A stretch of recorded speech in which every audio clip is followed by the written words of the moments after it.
ও আচ্ছা, পদত্যাগ করলে তার এখানে বসতাম না।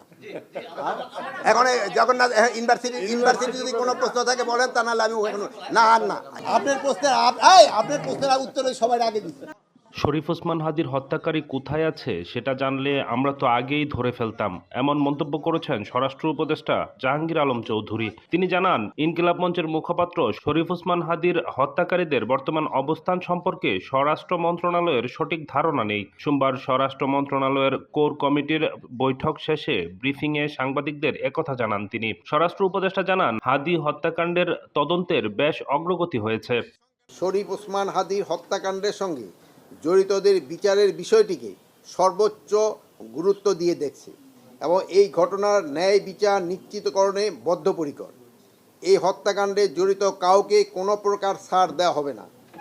ইতিমধ্যে এই হত্যাকাণ্ডের ঘটনার সঙ্গে জড়িত 10 জনকে যৌথ বাহিনী, that's mean police, RAB, BGB কর্তৃক গ্রেপ্তার করা হয়েছে। এর মধ্যে রয়েছে হত্যাকাণ্ডের মূল হুতা ফয়সাল করিমের স্ত্রী শাহেদা পারভিন সামিয়া, মা ও বাবা শ্যালক ওয়াহিদ আহমেদ ও শিপু এবং মোটরসাইকেল মালিক আব্দুল হান্নান।